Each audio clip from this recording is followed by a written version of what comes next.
Hi there, I'm Joe Francis Dowden and I'm going to show you how to paint a beautiful spring blossom scene.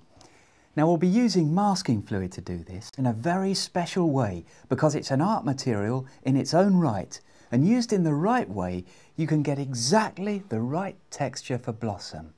I've got two photographs here, one of the scene and another one which is excellent reference material for blossom in sunlight. Now we're going to be using masking fluid for this, and here it is. First, because I'll be putting big brushes into it, we'll just pour it into a little well like that. Now you know how masking fluid completely wrecks your brushes. Well, that's going to be an advantage. Look at these. There's a brush that's been totally destroyed by masking fluid, and there's another one, in fact so bad now that the head has actually broken off. How's that? But I'm going to use that horrible great lump there to mask with. It's going to give me just the right type of marks. So it's an old ruined masking brush, just perfect. What we do is dab it gently into the masking fluid and then just try it out on a scrap piece of paper. There we go. And we just dab it and look at those shapes. They're quite rounded, they're petal-like, so it's giving us rounded blob shapes, and I'm quite happy with that. We've got the other old broken lump of masking fluid, and there's a brush in there somewhere, and here we go. We'll just try that and see how that goes. And again we're getting these blob shapes of masking. So that's the procedure. Now I'm going to just get on and mask all of this blossom and just dab it down and endeavour to get these wonderful blossom shapes. Now you can see the drawing very lightly drawn in, and we're using this as a guide.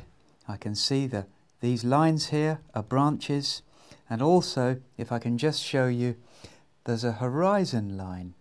Even though the horizon isn't visible, this line actually doubles up for the end of the pond.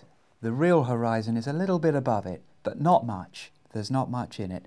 So knowing where that line is vital to be able to place everything in the right positions on the drawing. So we'll press on now and basically get all of these shapes masked in for the blossom. And as I work, I keep rotating the brush so we get different types of shapes, and that's enough to give the visual signature that we need for blossom. Well, there we go. Now I need to leave that to dry so we can move on to the next stage. Now what we do is mask by normal means the stage and the tree. Now what we're doing is we're using masking as a resist now. We're just masking straight, and here's a colour shaper. These are great for masking with.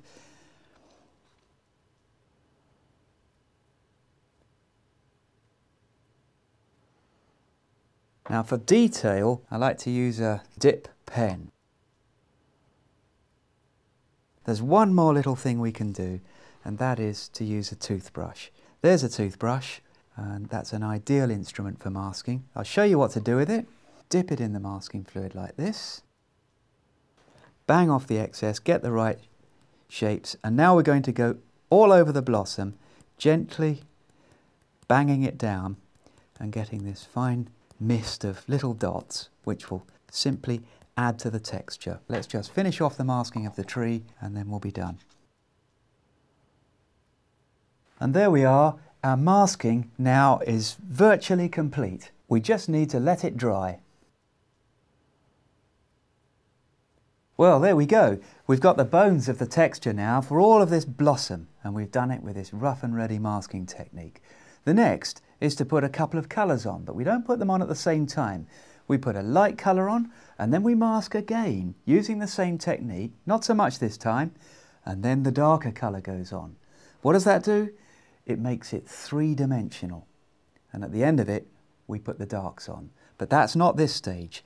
The first thing we do is we mix Naples yellow and rose madder. Now a number of crimsons and these types of colours will do it. I've chosen rose madder, and we'll mix those two together. Clean brush, get the colour, and we start to create, with a tiny little bit of rose madder, a peach. Now we'll make another variant, and there's a much more pink colour. So we've got those two colours at the ready, and the next colour we're going to use is cobalt blue, and we'll add a tiny little bit of rose madder. We add a little bit of rose madder each time to gradually sway this colour toward violet. Now I'll test that out on our piece of scrap paper. Oh yes, that's lovely. Perfect, just what I want. Now the colour we start with is the peach. So here we go. And we just start to dash it about very, very, well, roughly, untidily. As we do that, of course, it's going across the masking. I've got the rough and ready marks that I'm doing. They interact with the saved whites underneath of the masking, and they produce another set of shapes which will become apparent when we take all this blue masking off. Now what I'm going to do is dry that off and mask over it again. We get another layer of masking, and then we put in the darker blue colour.